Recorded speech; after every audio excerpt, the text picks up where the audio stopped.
seorang raja dan ratu memerintah negeri yang jauh. Sang ratu sangat baik dan cantik, dan semua orang di kerajaan memujanya. Satu-satunya kesedihan dalam kehidupan ratu adalah dia menginginkan seorang anak, tetapi tidak memilikinya. Suatu hari di musim dingin, ratu sedang duduk di dekat jendela kayu hitam dan merajut pakaian wol. Tiba-tiba, gelas terjatuh di samping jendela dan mengejutkan sang ratu. Gelas itu mengalihkan perhatian ratu dan dia menusuk jarinya. Setetes darah jatuh di atas salju di luar jendelanya. Itu berubah menjadi wajah seperti bayi. Dia terkejut dan berkata kepada Tuhan, "Wahai Dewa Salju, andai saja aku memiliki anak perempuan, kulitnya seputih salju, bibirnya semerah darah, dan rambutnya sehitam kayu hitam." Segera setelah itu, ratu hamil. Tetapi pada saat yang sama, dia jatuh sakit.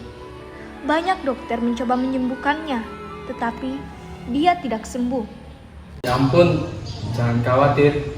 Kamu akan segera baik-baik saja. Tolong jangan kehilangan harapan. Percayalah pada Tuhan, keinginan kita untuk memiliki bayi akan segera terpenuhi. Ya sayang, aku berharap yang terbaik. Dewa Salju telah memberkati kita. Tidak ada yang salah. Segera musim semi mekar. Bunga-bunga mekar di mana-mana. Saat mereka bersiap untuk kedatangan bayi. Saat hari-hari semakin dekat, sang ratu menjadi semakin sakit. Pagi itu cerah, matahari bersinar seperti harus mencairkan seluruh salju. Sang ratu melahirkan seorang bayi perempuan cantik yang memiliki kulit seputih salju, bibir semerah darah, dan rambut sehitam kayu hitam. Ratuku, kamu telah memberikan hadiah yang paling berharga yang pernah ada. Tolong beritahu aku keinginan apa yang kamu inginkan.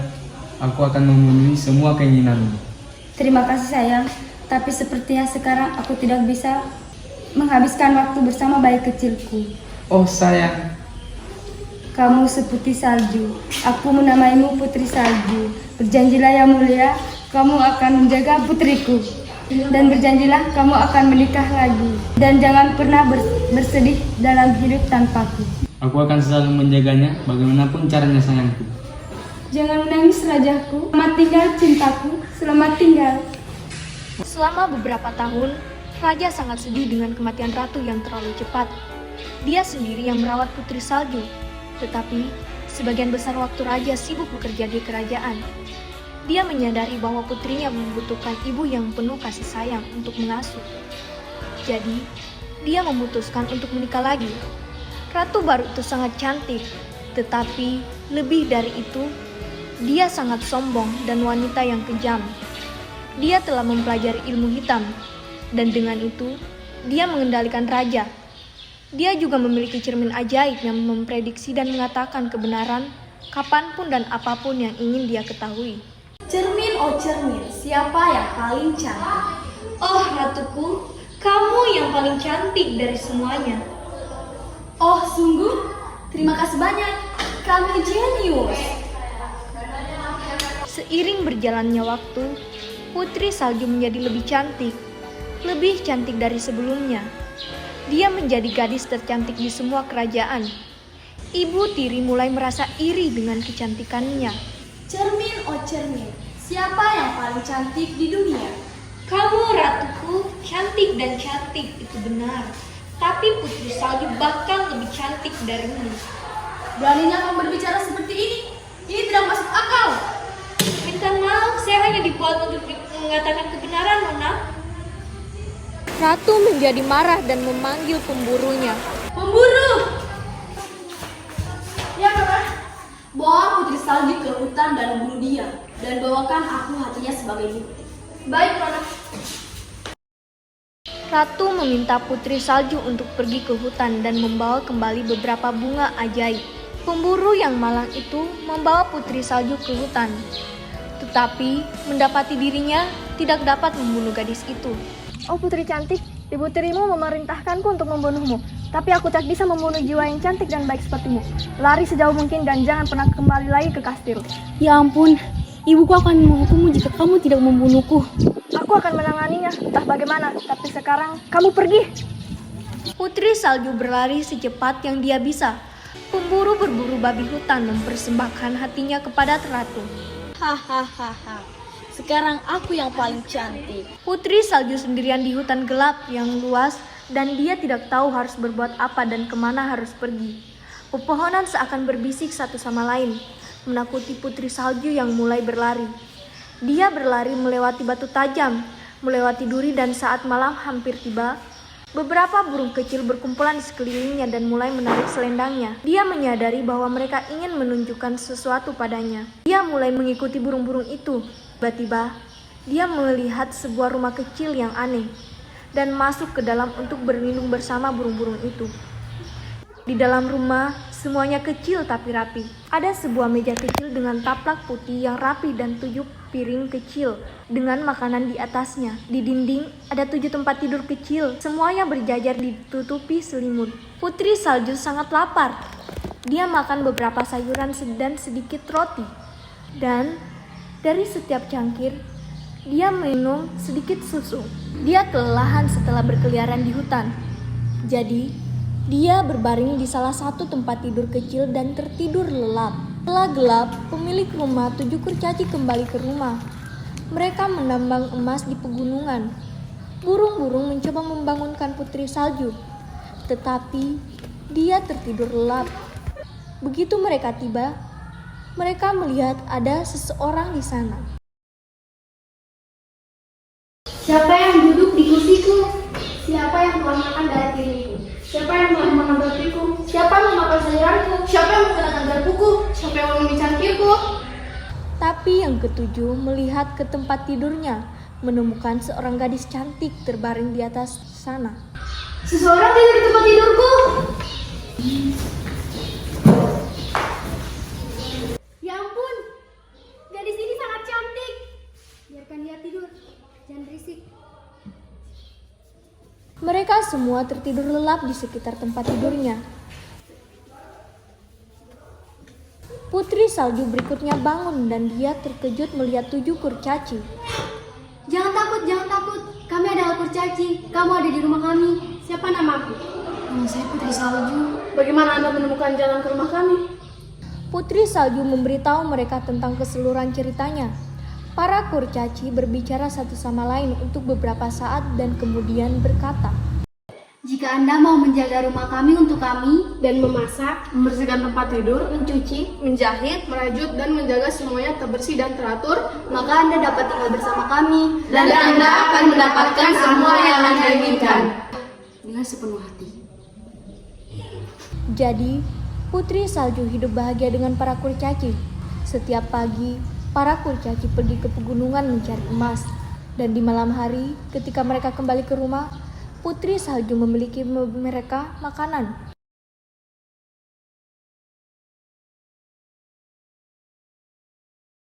Siang hari, gadis itu sendirian kecuali burung-burung kecil dan binatang hutan yang sering dia mainkan.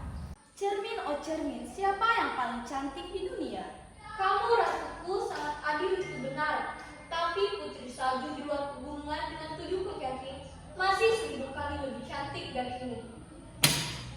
Tidak, pemburu itu telah mendahuluku. Aku akan memberikan pelajaran nanti. Tapi untuk saat ini, saya harus membunuh putri salju. Tapi bagaimana caranya? Bagaimana? Katakan padaku bagaimana? Dia menyadari bahwa dia telah memecahkan cermin dalam kemarahannya. Ratu berpikir dan berpikir dan berpikir lagi. Bagaimana dia bisa menyingkirkan putri salju? Akhirnya, dia memikirkan sesuatu. Dia pergi ke tempat yang paling dia sukai, ruang rahasia. Tidak ada orang lain yang diizinkan masuk di sana. Dia membuat apel beracun. Apel itu telah dibuat sedemikian rupa, sehingga meskipun beracun, terlihat indah dan segar dari luar. Kemudian dengan sihirnya, dia menyamar sebagai orang tua wanita penjual. Dia pergi ke rumah kurcaci di balik pegunungan dan mengetuk pintu. Putri salju mengeluarkan kepalanya dari jendela. Siapa kamu wanita tua? Apa yang bisa saya lakukan di Anda? Buka pintunya gadis cantik. Saya sangat miskin. Saya ingin memberi Anda beberapa apel untuk mengemis roti untuk suami saya yang sekarang. Saya tidak akan membiarkan siapapun masuk di rumah 7 kurcaci. Tidak apa-apa denganku ini. Salah satu apel segar dan lezat sebagai imbalan sepotong roti sayang.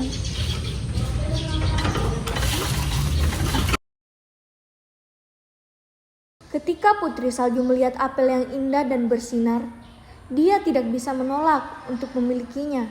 Dan dia pergi ke dapur membawa sepotong roti besar yang baru dia buat. Dia memberikannya kepada wanita tua itu dan mengambil apel itu sebagai imbalan untuk makanan kurcaci.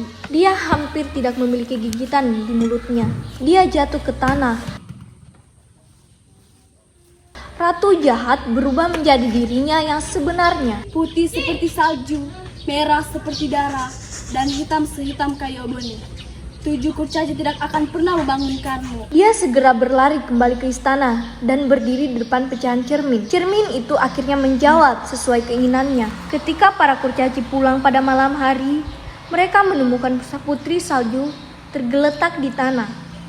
Dia tidak bernapas sama sekali. Dia sudah mati. Mereka mengangkatnya dan menatapnya dengan penuh kerinduan. Mereka berbicara dengannya, mengguncangnya, dan menangisinya. Tapi tidak ada yang membantu. Anak tersayang sudah mati, dan dia tetap mati.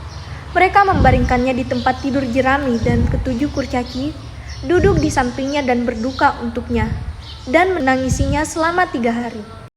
Mereka akan menguburnya, tapi dia masih terlihat segar seperti orang hidup, dan masih memiliki pipi merahnya yang indah. Kita tidak bisa menguburnya di tanah hitam. Dia harus tetap putih, bersih seperti apa adanya. Mereka membuat peti kaca transparan, jadi dia bisa dilihat dari semua sisi. Mereka membaringkannya di dalam dan menulis dengan surat emas di dalam kotak. Di sini terbaring Putri Salju. Kemudian hari meletakkan peti mati di luar gunung salju. Hewan dan burung datang juga dan berduka atas Putri Salju. Pada saat yang sama, seorang pangeran masuk ke dalam pegunungan yang sama untuk berburu. Dia melihat kerumunan kurcaci dan berbicara di sekitar kotak kaca. Sang pangeran bertanya-tanya, apa yang akan terjadi di dunia jika menarik sebegitu banyak hewan cantik? Pangeran mendekat dan membaca apa yang tertulis di atasnya dengan huruf emas. Dia mengira ini adalah gadis yang sama yang selalu dia impikan. Kemudian dia melihat para kurcaci di dekatnya. Berikan aku gadis cantik ini. Aku akan memberimu apa saja untuk mendapatkan gadis cantik ini. Kami tidak akan menjualnya untuk semua emas di dunia. Tolong berikan padaku. Aku tidak bisa hidup tanpa bisa melihatnya. Aku akan mati jika kamu tidak mau memberikan pada aku. Apa kau gila? Apa yang akan kau lakukan dengan mayat ini? Aku akan menghormatinya dan membuat sebuah monumen di sebelah istanaku untuk mengisyaratkan jiwanya dalam damai. Para kurcaci yang baik merasa kasihan padanya dan menerima permintaannya. Dia meletakkannya di bawah pohon dan menatapnya. Dia masih terlihat cantik saat dia masih hidup. Pangeran mencium keningnya. Begitu dia mencium Putri Salju, dia membuka matanya. Putri Salju duduk dan hidup kembali. Astaga, saya di mana? Kamu bersamaku, aku seorang pangeran. Dan pangeran menceritakan apa yang telah terjadi. Ya Tuhan, kamu memilih untuk menjagaku, bahkan jika aku sudah mati. Tapi kenapa? Kamu adalah satu-satunya gadis dalam mimpiku. Aku mencintaimu lebih dari apapun di dunia ini. Ikutlah denganku ke istanaku. Maukah kamu menjadi istriku dan menjadi ratuku? Ya pangeranku yang menawan, aku ingin melihat ayahku dulu. Aku ingin bertanya apakah dia akan memberkati pernikahan kita. Tapi ku dengar ayahmu hilang entah kemana dan tidak lama tidak kembali ke istana. Ini pasti tipuan ibu tiriku yang jahat. Tolong carikan dia dan bawa dia di istana. Baiklah, ayo kita ke istana, cari dia. Jadi, sang pangeran memutuskan untuk mencari ayahnya yang hilang. Dia menaklukkan kerajaannya melawan ratu yang jahat. Di kastil, mereka menemukan ruang rahasia ratu dan menemukan ayah Putri Salju di penjara rahasia, dan mereka membebaskannya. Di sisi lain, ketika ratu melihat raja dibebaskan dari penjara, ratu lari keluar kerajaan dan tidak pernah terlihat lagi. Raja mengumumkan pernikahan putrinya di halaman istana. Putri Salju menikah dengan perayaan besar dan kemegahan. Semua orang hidup bahagia selamanya.